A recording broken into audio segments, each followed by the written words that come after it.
Hello friends, welcome to DS kitchen. આજે આપણે રસગુલ્લા બનાવીશું. 1 લીટર ગાયના દૂધને આપણે એક ઉફાળો આવે ત્યાં સુધી ગરમ કરીશું. દૂધમાં ઉફાળો આવી ગયો છે. હવે આ સ્ટેજ ઉપર આપણે ગેસને બંધ કરી દઈશું અને દૂધને 2-3 મિનિટ ઠંડુ થવા દઈશું.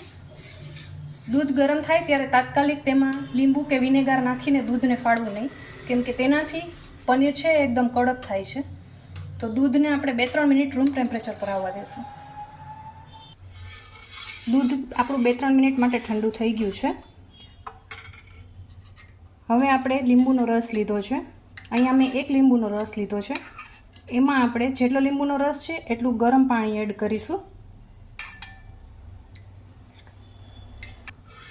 હવે આપણે લીંબુનો રસ થોડો થોડો એડ કરતા જઈશું અને દૂધને હલાવતા જઈશું.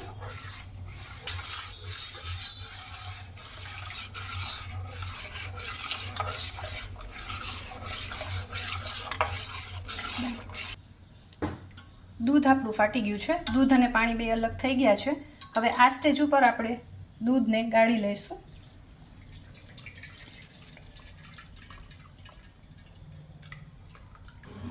પનીરને આપણે ઠંડા પાણીથી ધોઈ લઈશું, જેથી લીંબુની ખટાશ નીકળી જાય.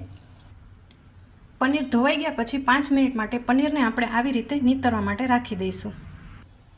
5 મિનિટ પછી પનીરને આપણે એક મોટા વાસણમાં લઈ લઈશું અને એ રીતે આપણે આ હથેળીનો ઉપયોગ કરીને પનીરને આ રીતે મસળવાનું છે.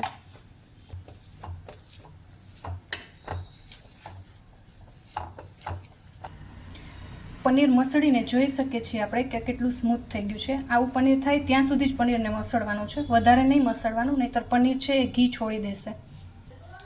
હવે આપણે ચાસણી બનાવવા માટે અહીંયા 1 કપ ખાંડ અને 5 કપ પાણી લીધેલું છે. ચાસણીને આપણે ખાંડ ઓગળે ત્યાં સુધી જ ગરમ કરવાની છે. ખાંડ ઓગળે પછી એક ઉફાળો લઈ અને પછી આપણે પનીરના બોલ વાળીને આમાં એડ કરીશું. ચાસણીને આપણે 1 તાર કે 2 તારની ચાસણી નથી બનાવવાની. હવે આપણે પનીરના આ રીતે નાના નાના લુવા લઈ અને એને ગોળ શેપ આપીશું. અહીંયા આપણે ખાસ ધ્યાન રાખશું કે બોલમાં કોઈ પણ જાતની તિરાડ ન રહેવી જોઈએ અને બોલ એકદમ લીસો થવો જોઈએ.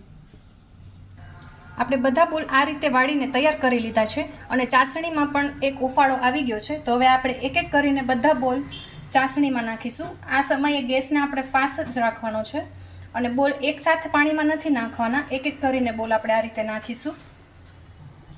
બધા બોલ એક એક કરીને પાણીમાં આપણે ઉમેરી દીધા છે. હવે આપણે ઢાંકણું આ રીતે અધખુલ્લું રાખીને આને પાકવા દઈશું.